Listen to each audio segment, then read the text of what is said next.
Cek.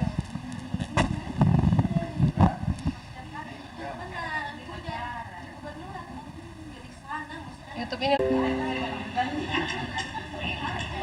anu sabi tuh kemarin lagi kepoin ka lagi YouTube mau dikasih apa? Dia mau lihat cara-cara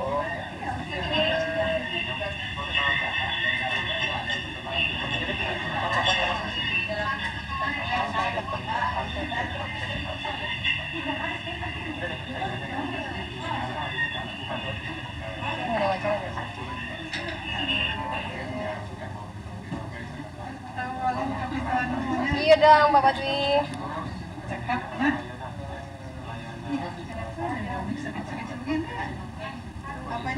Lengkap.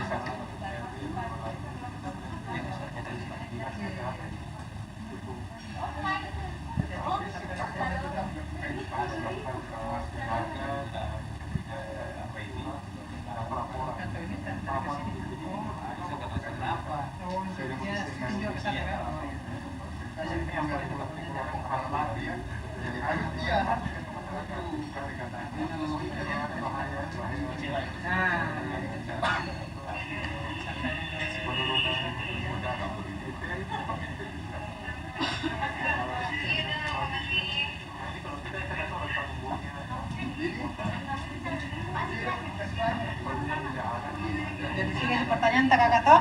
Iya. Kan kita yang sulit-sulit kasih. Tidak, Ji. Nanti dia tidak bisa jawab dengan baik. Tidak.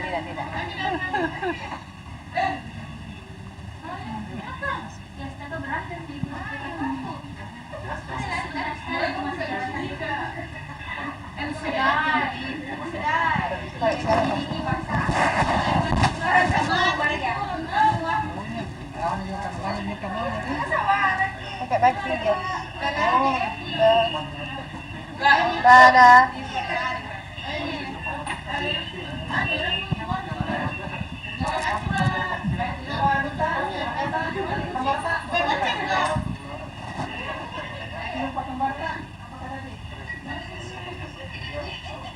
Sasa jangan ketinggalan gitu kan?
Oke, di foto Pak.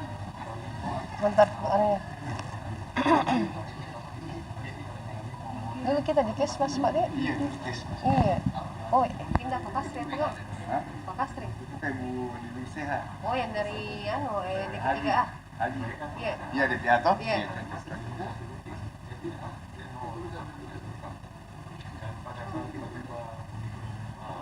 Kaget kau pas acara hari gizi. Gue lihat ki ibu pindah ke sini. Iya pindah. Iya, ini tuh. Pindah Kak di sini.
Baik.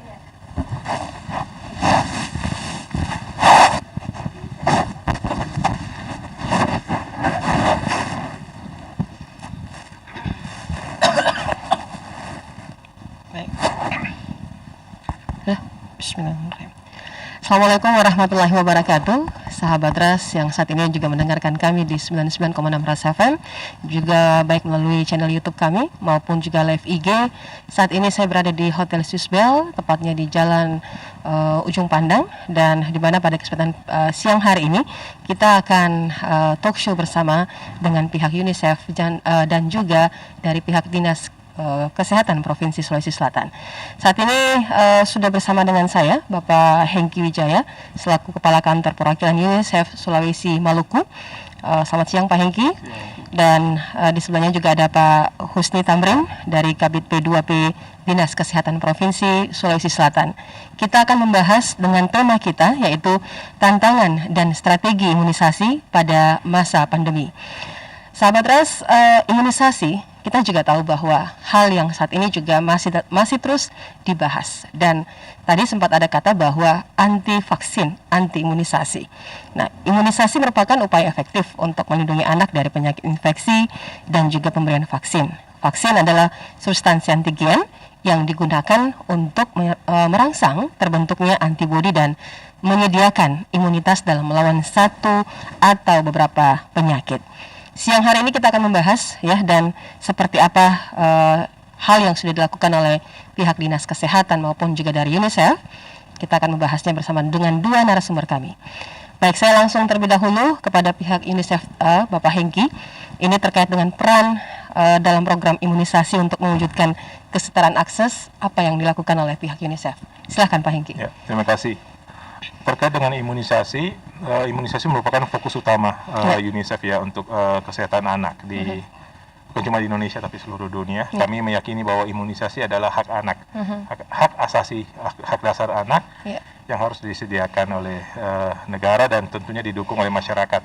Ya. Dan dalam program kami untuk mendukung imunisasi, kami bekerja dengan pemerintah di semua tingkatan nasional dan daerah. Dan kami melakukan dukungan teknis ya melalui konsultan-konsultan kami maupun melalui kantor perwakilan yang ada di 5 wilayah yang ada di Indonesia. Kami juga melakukan advokasi, advokasi langsung, misalnya saya maupun staf saya di bidang kesehatan melakukan advokasi ke misalnya Dinas Kesehatan, ke kepala-kepala daerah, mengingatkan tentang target-target yang disampaikan oleh pemerintah Indonesia untuk pelaksanaan imunisasi, target-target program, dan juga kami berkoordinasi dengan Dinas Kesehatan, dengan pemerintah daerah, lintas sektor, jadi bukan cuma Dinas Kesehatan, untuk memaksimalkan potensi untuk pencapaian target pemerintah. Seperti itu. Ya, saya lanjut ke Pak Husni. Pak Husni, kita tahu bahwa Dinas Kesehatan menjadi leading sektor untuk mendapatkan pelayanan kesehatan kepada masyarakat, terkhusus untuk imunisasi. Apa yang teman-teman dari Dinas Kesehatan, Pak, yang sudah dilakukan untuk pencapaian vaksinasi di Sulawesi Selatan? Oke, ya, makasih ya. Saya kira bicara imunisasi ya, ini bukan hal baru sebenarnya kan. Kita semua di sini sudah diimunisasi ya, baik waktu kita bayi maupun balita. Iya, betul. Terus terima kasih Pak dari UNICEF ya atas dukungan supportnya selama ini dan bantuannya. Kira kita tahu betul bahwa UNICEF fokus pada kesehatan anak ya, kesehatan anak, sehingga tentu prioritasnya adalah menyangkut vaksinasi. Nah, memang ya untuk bian ini ya kita akan masuk pada bulan Maret ya, April, dan kita sudah sekira 24 kabupaten kota sudah siap. Edukasinya ini sekira ini adalah imunisasi rutin. Jadi mau tidak mau edukasi yang kita lakukan adalah terus menerus.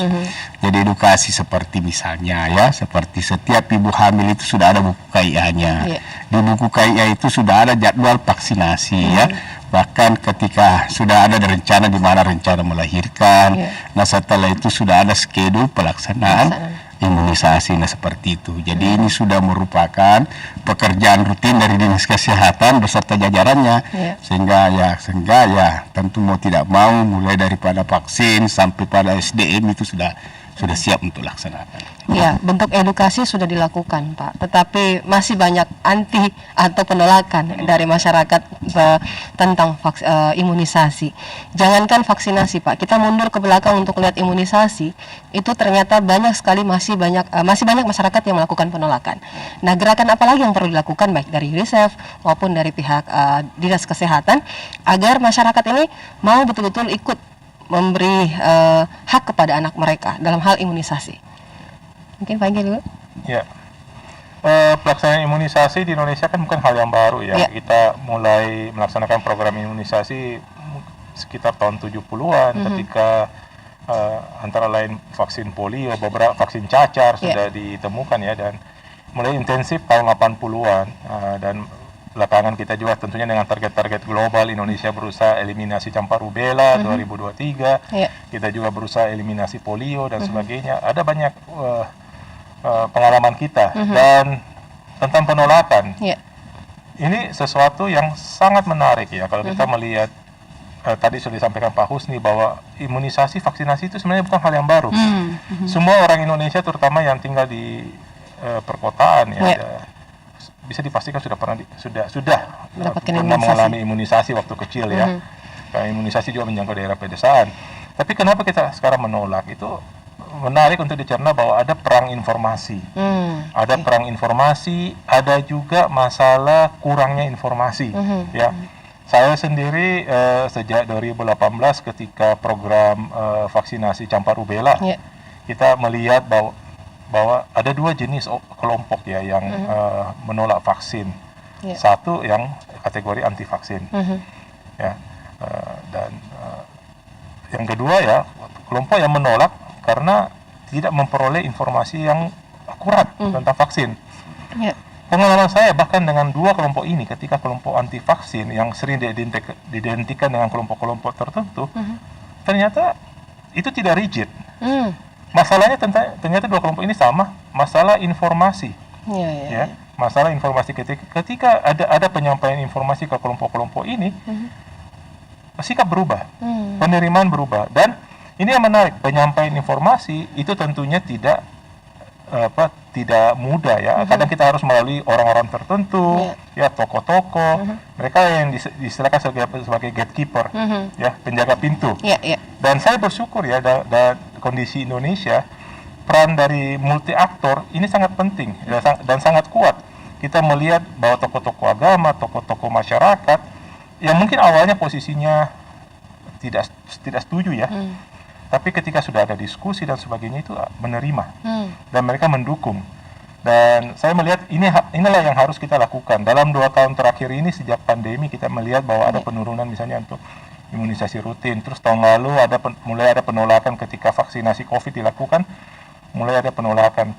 Tapi toh dengan penolakan itu ternyata cakupan kita tetap tinggi. Tidak stuck, Mbak ya? Tidak stuck. Berarti ada proses komunikasi ya, penjelasan dan sebagainya itu berlangsung. Dan ini yang saya lihat vital. Di UNICEF untuk program kesehatan kami punya unit khusus memang untuk komunikasi. Yang terkait dengan perubahan perilaku, komunikasi resiko. Ya.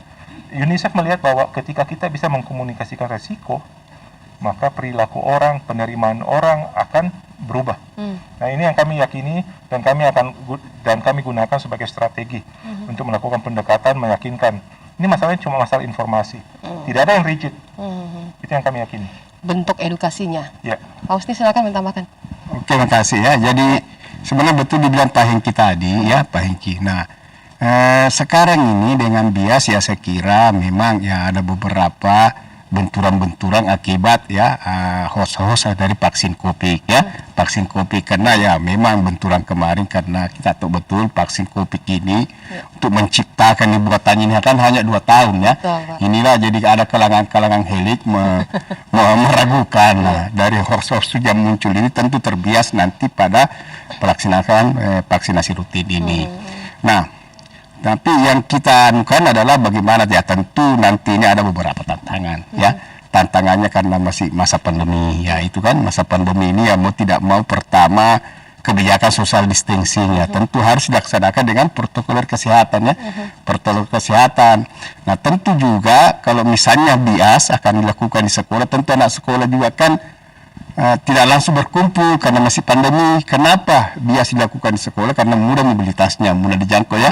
Tapi ternyata juga sekolah kan sekarang tidak full, mereka masuk 50-50%. Nah itu adalah tentu menyangkut hambatan-hambatan nantinya. Nah hal lain adalah ya saya kira ya host-host tentang vaksin COVID itu ya mau tidak mau itu akan mencerdaskan masyarakat kita. Saya berkeyakinan bahwa vaksin rutin ini masyarakat sudah paham ya. Sudah paham, tinggal sekarang ya bagaimana dukungan dari semua sektor ya. Semua sektor ini yang harus dilakukan. Yang jelas Dinas Kesehatan bersama jajaran sebagai faktor supply ya itu sudah siap. Tinggal ya mohon dukungan dari semua masyarakat bagaimana mendorong anak-anak kita untuk melakukan vaksinasi, bahwa sesungguhnya ini terkait dengan kesehatan itu berbicara global, kepentingan semua orang, dan ini menyangkut jiwa ya, jiwa dari anak-anak kita. Ya, berarti kalau tadi boleh saya katakan komunikasi yang tidak cerdas mungkin Pak ya, penyampaian terkhusus untuk masyarakat awam ya, ini kan kita perlu komunikasi yang lebih bagus lagi, komunikasi verbal mungkin yang sampai sejauh ini juga masyarakat di desa tertinggal itu terkadang juga perlu diberikan pemahaman bahwa tidak seperti ini kejadiannya. Nah kalau dari teman-teman UNICEF sendiri Pak Hengki, kan Pak Hengki juga sudah melakukan pantauan langsung ke puskesmas malah sampai ke daerah terluar, silakan Pak. Iya. Ya ini menarik sebenarnya, penolakan terhadap imunisasi, penolakan terhadap vaksin itu justru banyak di daerah urban. Kalau di daerah-daerah pedesaan, ya ini ada semacam anekdot ya, bahwa tidak akan ada penolakan di luar jaringan Telkomsel ya. Seluler ya. Provider ya. Provider ya. Ketika orang sudah terpapar dengan diskusi-diskusi di media sosial, ada risiko penolakan yang membesar ya. Tapi di daerah-daerah yang masih relatif terisolasi, masyarakat memiliki tingkat kepercayaan yang tinggi. Bahkan mereka bersyukur ada layanan kesehatan, datang bawa dengan tenaga kesehatan, bawa obat, bawa vaksin, bawa imunisasi, dan dilakukan rutin, itu dapat apresiasi yang besar dari masyarakat. Tapi ketika sudah ada sumber-sumber informasi dari luar dan orang terlibat dalam diskusi-diskusi yang mereka sendiri tidak bisa verifikasi, ada risiko mereka terjebak pada informasi yang salah. Nah, disitulah ya titik di mana kita harus masuk. Pemerintah harus juga dan UNICEF harus bisa mengembangkan strategi dengan menyadari bahwa informasi itu sudah tidak satu arah, tapi banyak arah. Ya, kita tidak bisa dengan misalnya pasang spanduk, orang membaca yakin enggak, karena dia pulang atau dia nyalakan handphonenya dia lihat beda. Nah, kayaknya saya karena ada rasa rekatan saya pada sumber informasi ini, ya, saya lebih percaya. Padahal itu sudah mungkin tidak informasi yang salah ya. Nah ini yang cara kita bagaimana kita bisa campaign, bisa menyebarkan informasi. Kita harus bisa dengan cepat merespon terhadap hoax atau informasi, atau bahkan termasuk mengadres masalah-masalah di mana masyarakat kurang informasi. Jadi di saat mereka belum menerima informasi salah, tapi mereka sendiri belum paham. Itu juga konteksnya berbeda-beda kan. Makanya kecerdasan kita untuk menilai kebutuhan informasi masing-masing kelompok, masing-masing segmen itu perlu. Ya, perlu memang komunikasi khusus Pak ya, khusus kepada masyarakat. Pak Husni, kalau kita tahu kan bahwa tim kesehatan ya, tenaga kesehatan Vaskes ini kan boleh kita lihat bahwa ada tingkat komunikasi juga di tenaga kesehatan yang terkadang tidak sampai kepada masyarakat urban atau yang bawah ya. Ada juga mereka paham tetapi tidak bisa mengajak masyarakat untuk ikut berperan serta di imunisasi. Pak Husni, bagaimana ini dari pihak Dinas Kesehatan? Ya, kalau kita mau sadari sebenarnya memang tujuan pembangunan kesehatan itu tujuannya adalah melahirkan kesadaran, kemauan dan kemampuan masyarakat itu untuk hidup sehat. Itu yang harus digarisbawahi bahwa itu memang tujuannya. Artinya bagaimana kita mendorong kemandirian masyarakat kita untuk mampu hidup sehat. Makanya setiap program itu ada KIE-nya. Komunikasi, informasi, edukasi, semua program ada itu. Jadi tujuannya memang semua program kesehatan, tujuan utama kita melahirkan kesadaran, kemauan dan kemampuan untuk melakukan.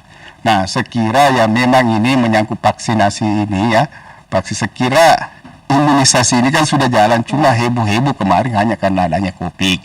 Benturannya sebenarnya seperti itu ya, benturannya seperti itu karena memang ya COVID ini kan pandemi ya, beda penyakit lenda. Pandemi jadi memang dibutuhkan kekuatan untuk menciptakan vaksin secepatnya, sehingga butuh juga waktu singkat untuk sosialisasi ke masyarakat ya, ke masyarakat kita. Nah, edukasi ini makanya harus dilibatkan seluruh masyarakat, Pak Desa harus dilibatkan, kader-kader kesehatan harus dilibatkan karena mereka yang terdekat dengan masyarakat. Tapi kalau kita turun ya, kemarin saya kemarin ke ke Takalar, ternyata teman-teman kader Posyandu sudah ngobrol, sudah bicara bahwa sudah mau imunisasi kembali anak ya, mereka sudah saling mengedukasi, sudah saling mengingatkan, dan ternyata memang menyangkut Bian ini itu sudah teragenda di otaknya ibu-ibu, ya kan? Dilengkapi lagi dengan buku-buku kajian, ya sudah teragenda, bahkan saling mengingatkan. Beda misalnya vaksin COVID ya, yang memang sifatnya instan, kita melakukan edukasi, nah seperti itu. Nah, tinggal ya memang penajaman lagi komunikasi edukasi kepada tokoh-tokoh kunci yang ada di masyarakat. Jadi ya harapan kita sebenarnya bagaimana pada Maret April ini misalnya ya semua tokoh-tokoh itu bicara dulu menyangkut imunisasi dasar ini ya, imunisasi rutin, baik itu di masjid-masjid, sarana ibadah lainnya, di sekolah-sekolah, sehingga masyarakat kita betul-betul tergerak. Ya mudah-mudahan ya target kita tahun ini kan 96%, mudah-mudahan kita bisa capai. Ya, memang kalau bicara soal imunisasi Pak, kan dari kecil kita sudah imunisasi dan hampir semua orang sudah merasakan imunisasi. Tetapi makin ke sini kalau kita lihat pemikiran masyarakat itu sebenarnya sudah harus cerdas melihat bahwa imunisasi itu tidak ada kepentingan lain di sini untuk imunisasi. Tetapi kita lihat bahwa masyarakat ternyata boleh dikata mereka sudah cerdas, tetapi tetap saja ada penolakan. Ini sebenarnya salahnya di mana gitu? Salahnya di mana? Karena kalau kita lihat bentuk edukasi, strategi yang sudah dilakukan oleh Dinas Kesehatan dan teman-teman UNICEF juga yang berada di belakang ini sudah terus mendorong, masyarakat pun masih ada saja yang itu tidak penting gitu. Padahal kita melakukan pelanggaran hak kepada hak anak di sini, Pak. Silahkan lagi. Ya, itu bisa dijelaskan dari berbagai sudut pandang ya. Secara sosiologi misalnya ya, kita bicara tentang Indonesia sekarang ada kebangkitan kelas menengah, dan kita harus akui bahwa banyak penolakan sekarang itu justru dari kelompok kelas menengah, menengah urban malah, ya menengah yang ada di kawasan perkotaan. Mengapa ini terjadi? Padahal kelas menengah itu ekonomi bagus, pendidikan juga rata-rata tinggi ya, kok tiba-tiba tidak sepaham, tidak sepakat. Ini penjelasannya kita bisa lihat misalnya ada orang yang biarpun berpendidikan tapi mungkin tidak memiliki kecerdasan langsung ya untuk bisa mencerna informasi. Saya ingat sekali, apalagi kita ini muncul di era teknologi informasi. Saya ingat dulu zaman-zaman waktu internet mulai populer ya. Segala sesuatu yang kalau rujukannya di mana kamu temukan di internet, seolah-olah itu sudah confirm 100% ya. Betul. Dan itu kebiasaan kita ya kalau sampai sekarang. Ya masih sampai sekarang. Ya, dan ada juga misalnya afiliasi politik. Betul. Ya, kita bisa tahu bahwa kadang sentimen politik itu bisa mempengaruhi posisi kita. Ya, bahwa saya tidak mau ikut ini karena ini kan programnya pemerintah. Saya tidak sepaham dengan pemerintah, jadi saya tidak mau ikut. Padahal kita harus bisa membedakan yang mana program yang memang untuk pemenuhan hak dengan yang program politik pemerintah sendiri. Dan ini kesehatan ini program pemenuhan hak. Ya, pemerintah punya kewajiban melayani, melindungi hak kesehatan warga negara, terutama anak. Justru kita yang harus protes kalau pemerintah tidak melakukan.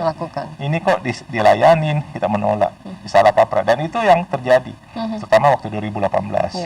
Dan sayangnya masih berlanjut. Ya. Saya yakin kalau kita bicara, dijelaskan bahwa ini untuk anak.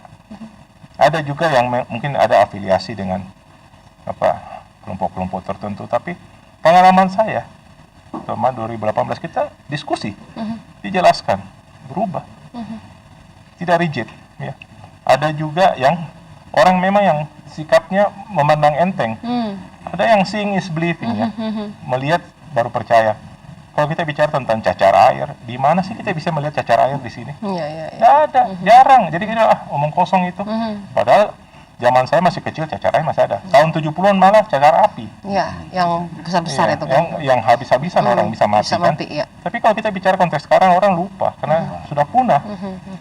Ya hal-hal yang kayak gini yang membuat manusia sendiri karena tidak konsisten.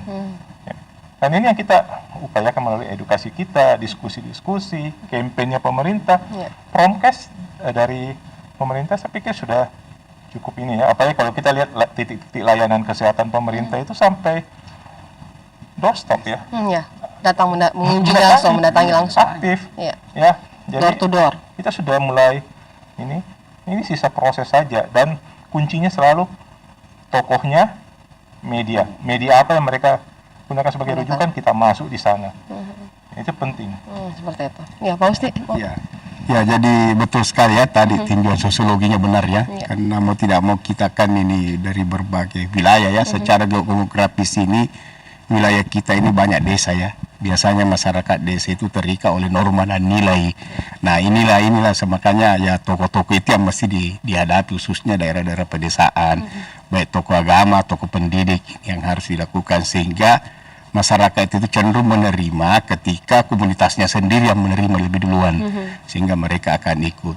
Terus penolakan yang sebenarnya itu cenderung pada kelompok-kelompok perkotaan ya, perkotaan. Jadi saya sepakat Pak Hengki bahwa sesungguhnya ya kita ketemu buka forum untuk diskusi, dan pada dasarnya ketika kita jelaskan dan mereka siap menerima ya, mereka siap menerima. Cuma ya tantangan lagi ini sekarang ini kan yang mau tidak mau karena adanya juga vaksin COVID, pasti ini juga mengganggu vaksinasi kita.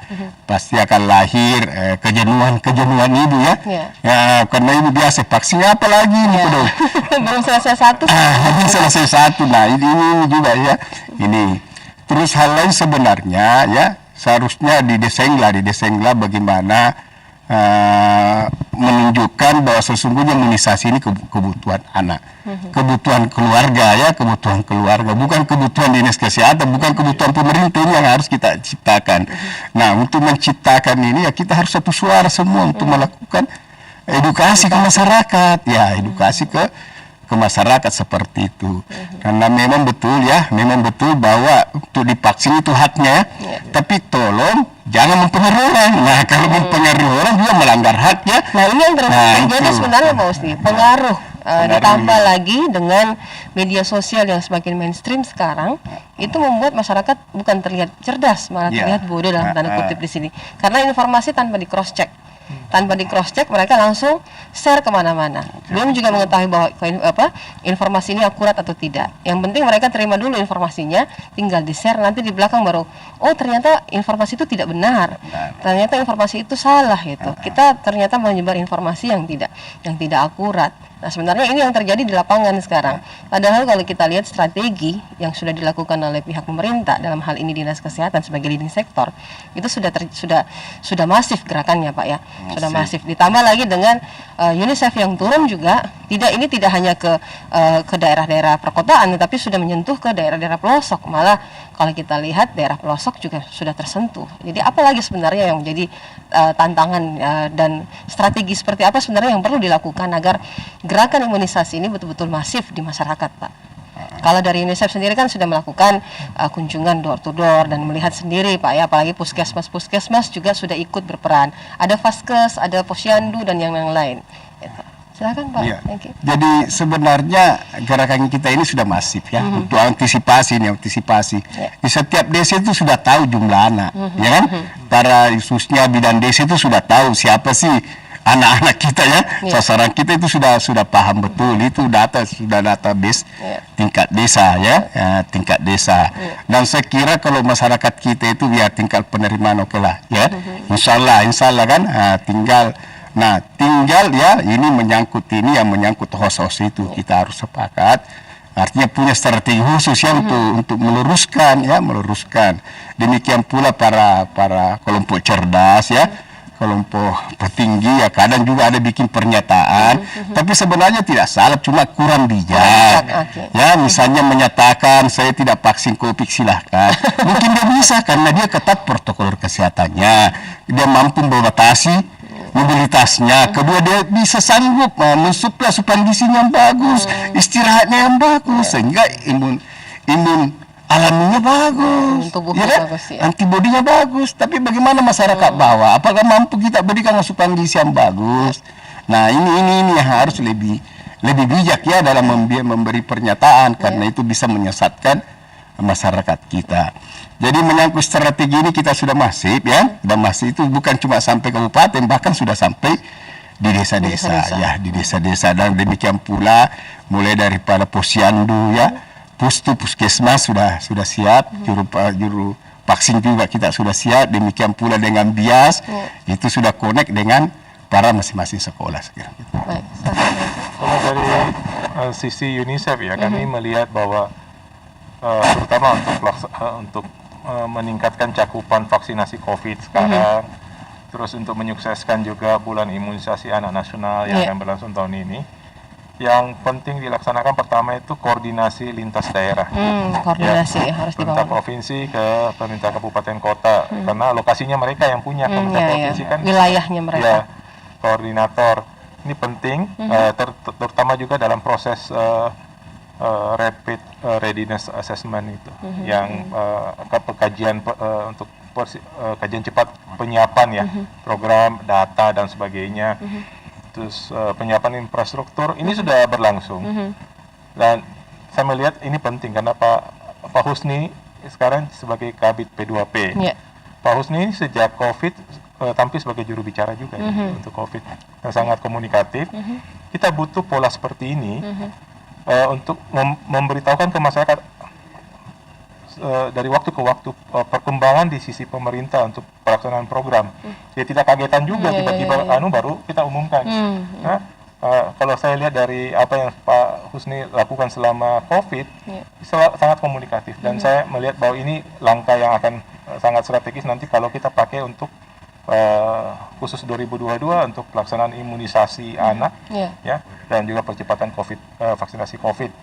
Ini kalau masyarakat terinformasi dan juga pemerintah daerah terinformasi, ada koordinasi, saya yakin masalah-masalah kita yang kita hadapi sebelum-sebelumnya bisa tereduksi. Ya, ini yang penting. Terus juga kalau untuk peningkatan cakupan edukasi masyarakat, kembali lagi lakukan pendekatan yang segmented. Jangan pakai generalisasi. Kita dari pengalaman 2018 kami mengidentifikasi kelompok-kelompok yang memang menolak. Ya, di setiap provinsi itu banyak warnanya. Kemudian kita lakukan forum-forum diskusi dan sebagainya. Itu yang penting. Jangan berharap bahwa masyarakat akan otomatis mengerti. Ya. Membangun, Pak ya. Ketika mereka resistensi dari populasi mereka itu bisa meluas loh. Kita harus tahu. Jadi bukan cuma virus yang menyebar, resistensi bisa menyebar. Jadi kita harus aktif dan jangan pernah stop. Ingat bahwa hal-hal seperti kesehatan itu bukan ilmu mati, ya, bukan ilmu kaku, itu adalah ilmu sosial. Dan proses pendekatan ke masyarakat itu dinamis. Jadi jangan pernah berhenti. Iya, pendekatan strategi yang masif, gerakan yang masif sudah dilakukan oleh pihak Dinas Kesehatan dan juga UNICEF sampai sejauh ini memang tidak bisa kita menutup mata. Kita boleh membuka mata, masyarakat pun juga harusnya sudah membuka mata melihat itu. Kita sudah di era di tahun 2022 sudah masuk di era zero, Pak ya. Generasi sekarang itu kan era zero. Jadi tentu saja orang tua yang orang-orang muda ini pasti sudah memahami betul bahwa tapi sayang lagi boleh dikata karena mereka tidak cerdas untuk memilah informasi dan tidak ingin, ada rasa sebenarnya tidak ingin tahu, bukan tidak tahu, rasa ingin tahu untuk dalam itu tidak digali, Pak, tidak digali. Memang perlu kerjasama, kolaborasi seperti yang Pak Husni katakan, bahwa tidak hanya tugas dari Dinas Kesehatan, tugas dari UNICEF, tapi mulai dari lingkup kepala desa, RT RW, ya, juga tenaga kesehatan. Ini perlu gerakan bersama agar pencapaian itu dicapai. Nah, ada yang mengatakan seperti ini, untuk apa kita berimunisasi? Sepenting apa imunisasi buat tubuh gitu. Nah, ini perlu kembali diedukasi, Pak. Perlu kembali diedukasi. Sepenting apa sebenarnya imunisasi buat tubuh kita, untuk khususnya untuk anak-anak, ya, untuk anak-anak. Jangankan anak-anak, kita saja dapat vaksin, apalagi anak-anak gitu. Silakan, Pak. Ya, jadi imunisasi penting sekali ya.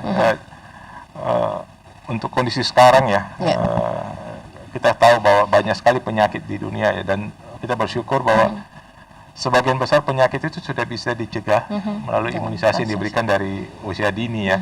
Tadi kita sudah berapa, ada 20 jenis vaksin, 26 ya. 26, dan ada yang sudah jadi vaksin rutin ya, disediakan oleh pemerintah gratis melalui pelayanan, dan itu efektif untuk mencegah banyak penyakit, bahkan yang kemudian bisa terkait dengan COVID. Kita tahu bahwa anak-anak di usia dini itu belum dapat vaksin COVID ya. Tapi ada keyakinan bahwa ketika vaksin mereka lengkap, terutama misalnya BCG yang terkait dengan paru-paru, mereka bisa lebih terlindungi. Ya. Kita jadi selama pandemi ini kita banyak bicara tentang komorbid, bahwa penyakit COVID bawaan itu makin berbahaya kalau orang punya komorbid.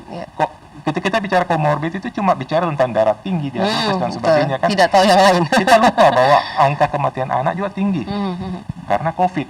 Nah, pada kasus-kasus kematian anak karena COVID itu selain karena COVID-nya, itu juga karena mereka punya penyakit bawaan, dan sangat disayangkan misalnya ketika di awal pandemi ada penurunan imunisasi, dan ternyata anak yang tidak diimunisasi itu kena COVID dan meninggal.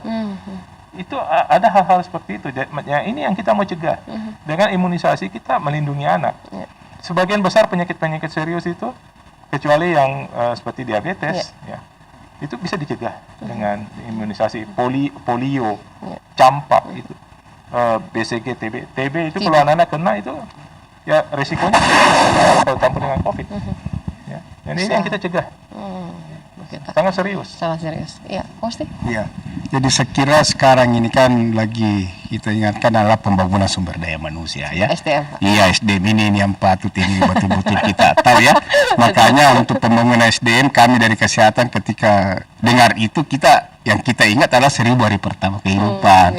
Biasa kenal stunting ya. Betul. Nah ternyata kalau diusut-usut ya, penyebab stunting ini pertama memang asupan gizi yang kurang, kedua penyakit infeksi, khususnya penyakit-penyakit yang bisa dicegah dengan imunisasi. Jadi angka stunting di sosial kita itu bisa hampir 30% adalah anak-anak yang tidak imunisasi lengkap. Nah ini kan, akibat karena sering kena penyakit akhirnya terkuras dia punya asupan gizi. Nah ini yang menjadi catatan yang harus orang tua paham betul ya, orang tua paham. Jadi sehingga yang mau tidak mau di usia ya dalam mulai dari jalin sampai 2 tahun ini ya memang harus dimaksimalkan, di samping gizinya juga imunisasinya supaya anak-anak kita terhindar dari penyakit ya, supaya terhindar dari penyakit. Nah, hal lain adalah bahwa sesungguhnya ya kasihanlah kita orang tua, masa sih persoalan begini kita harus senantiasa menghadapi anak-anak kita ya. Kasihan anak-anak kita selalu demam padahal sebenarnya itu bisa diantisipasi dari dini dengan pemberian imunisasi sehingga mereka bisa imun sampai dewasa. Itu yang harus disampaikan ke para orang tua. Terus memang ya edukasi ini harus tetap kita lakukan terus ya, harus edukasi terus menerus karena mau tidak mau ya namanya lapisan masyarakat kan ya macam-macam ya, macam-macam. Ada juga kelompok-kelompok yang memang ya kepala batu ya ini juga. Tapi ya kita tidak boleh putus asa, harus tetap didekati bahwa sesungguhnya ya imunisasi ini untuk kita semua ya. Imunisasi ini adalah kekebalan imunitas ya herd immunity yang mau diciptakan karena penyakit namanya penyakit menular ini adalah penyakit kebersamaan komunal. Nggak bisa kita bilang hidup sendiri sehat sendiri, nggak bisa. Nah beda dengan penyakit tidak menular itu akibat perilaku diri sendiri kan. Tapi kalau penyakit menular seperti ini, ya saya kira ya kita harus serentak sama-sama untuk melakukan imunisasi. Seperti itu. Kalau kita lihat Pak di tingkat Sulawesi Selatan, kalau dari UNICEF sendiri yang melihat langsung ke bawah di Pak Hengki, daerah-daerah mana saja yang agak sulit bukan sulit dalam arti untuk pencapaian, tapi agak sulit untuk masyarakatnya diajak untuk imunisasi, untuk untuk bagaimana sama-sama kita mencapai capaian imunisasi. Ya, kalau persentase antar kabupaten, Ya. kalau dari Berarti hampir merata ya. ya. Cuma yang terkait dengan ini menarik nih. Kalau kita imunisasi rutin itu merata, tapi kalau ada program-program misalnya vaksinasi COVID atau itu hari campak rubella, tiba-tiba responnya bervariasi kan. Itu karena memang ada perang informasi ya, dan karakter masing-masing tempat menentukan. Beda-beda ya. Berbeda-beda, tapi kembali lagi pengalaman dengan pendekatan-pendekatan langsung, segmented, penolakan itu bisa berubah, tidak rigid. Dan satu hal yang tadi saya mau tanggapi Pak Husni ya, itu betul yang dikaitkan dengan stunting, dengan apa. Ini yang jadi waktu komunikasi kami berbicara tentang imunisasi kepada publik, kami tidak per se bicara tentang imunisasi, tentang suntikannya. Ketika Anda membawa anak Anda ke klinik, ke puskesmas atau posyandu, apa proses yang ada di sana? Bukan cuma anak Anda disuntik, tapi pertumbuhan anak-anak dimonitor. Pantau. Ada pencatatannya, berat badannya, apa semua. Tinggi badannya. Tinggi badan, tumbuh kembangnya kan, terus kondisi gizinya itu yang terpantau. Jadi bukan cuma sekedar disuntik. Itu yang miss. Kalau Betul. orang tidak bawa anaknya untuk vaksinasi sesuai waktu, itu berarti tumbuh kembang anaknya tidak terpantau ya. Pengalaman saya misalnya Januari saya ke Ambon ya, saya ke Posyandu. Bahkan kasus cacat bibir sumbing itu kami temukan di sana, langsung diambil datanya. Kebetulan keluarga tidak mampu, itu masuk dalam daftar untuk menjadi target operasi bibir sumbing gratis pemerintah ya. Jadi dengan datang ke fasilitas kesehatan, ikut imunisasi dan sebagainya, banyak hal yang bisa pemerintah bantu. Itu yang kami juga mau sekarang jadi tambahan juga informasi kepada publik bahwa datang supaya tumbuh kembang anak terpantau. Anda sendiri cara edukasi bagi orang tua, anak saya ternyata sekarang pertumbuhannya sudah begini, cukup atau kurang, dan apa yang bisa dilakukan oleh pemerintah, karena pemerintah banyak program, dan mereka salah satu tempat di mana masyarakat bisa mengakses di posyandu atau puskesmas, ya, itu yang penting. Seperti itu. Pasti? Ya. Jadi ya kalau dilihat misalnya ya karakteristik daerah hampir sama ya, kalau memang vaksin kopi kemarin misalnya jenis punto ya agak tertinggal, tapi betul dibilang Pak Hengki bahwa ketika kita dekati adukan edukasi itu mereka berubah. Ya awalnya jenis punto kan per 30 Desember kan dia buncit kan, tapi sekarang jenis punto papan tengah.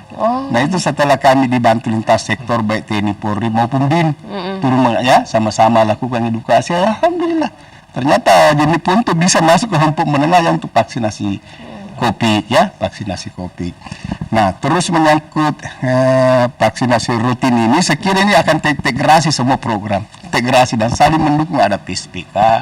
Nah, di Sulsel kita ini ya untuk gizi, kita itu ada bulan timbang. Ya, bulan timbang. Ya kan? Nah, kita di Sulsel untuk bulan timbang anak baduta balita itu captukan kita sampai 98%. Jadi balita di Indonesia di Sulsel itu 98% sudah ditimbang. Nah, ini semua kan artinya para kader posyandu ya, para kader kesehatan itu sudah kuasai masyarakatnya, sudah paham. Sini ini punya bayi, ini punya baduta, ya kan? Sudah paham dan dia tahu bahwa waktunya si imunisasi ini itu.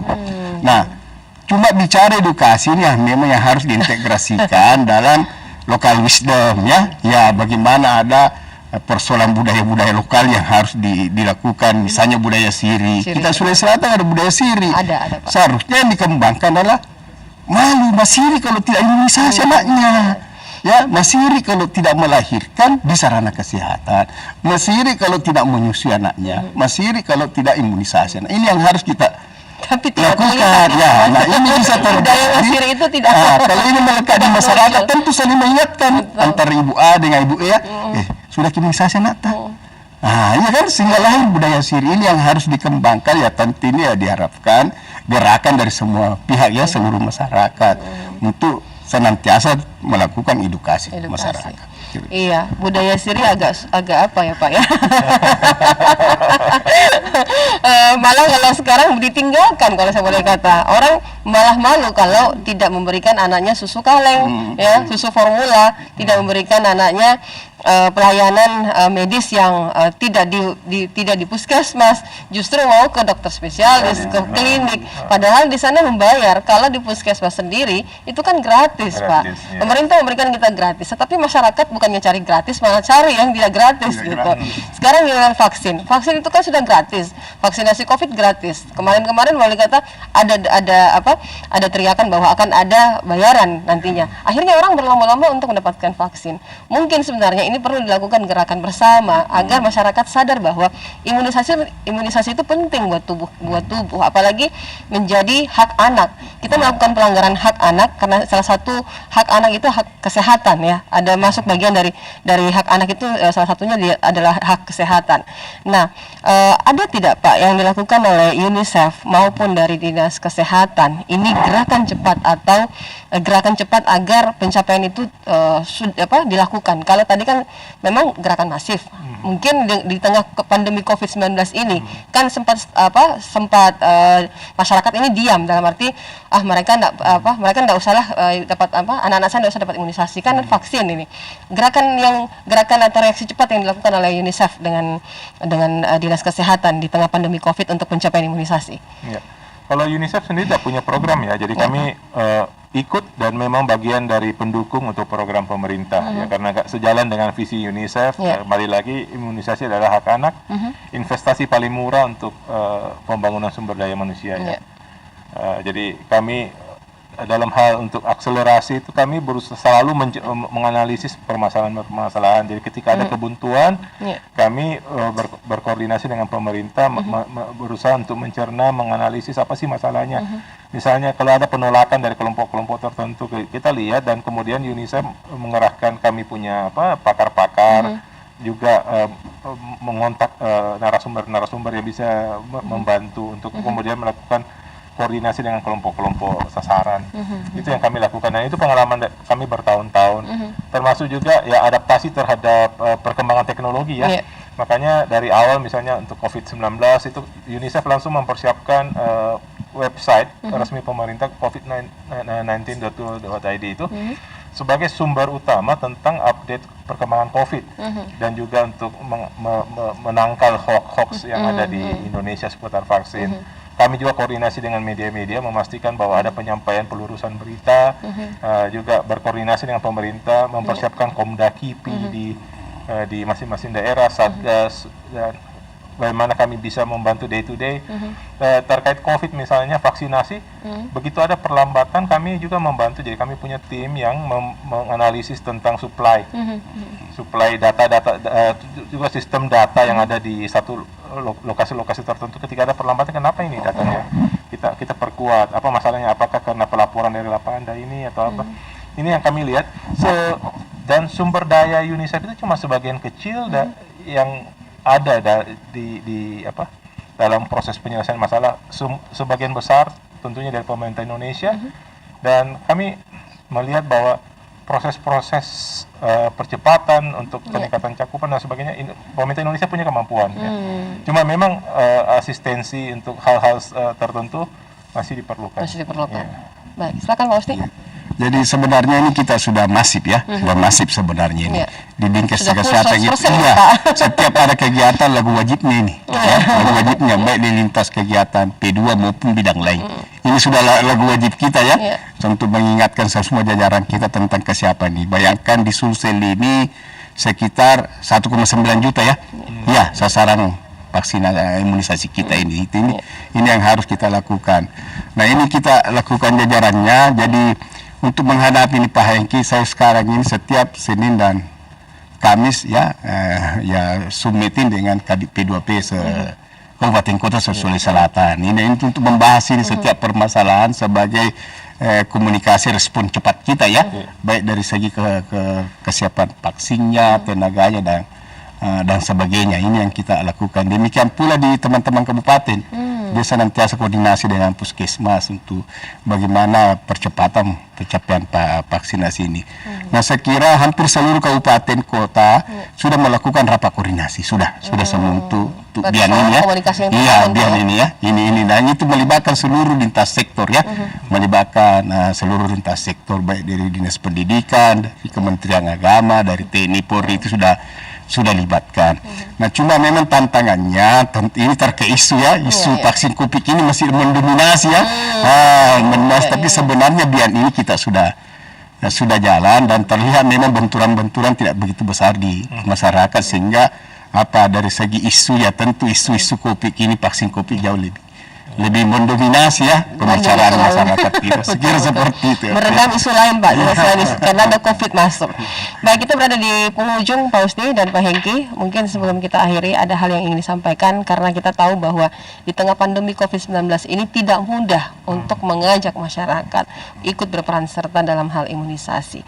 Jangankan imunisasi, sekarang saja untuk vaksin anak-anak ada lagi penolakan dari orang tua. Padahal ini untuk kepentingan bersama, untuk terbentuk herd immunity.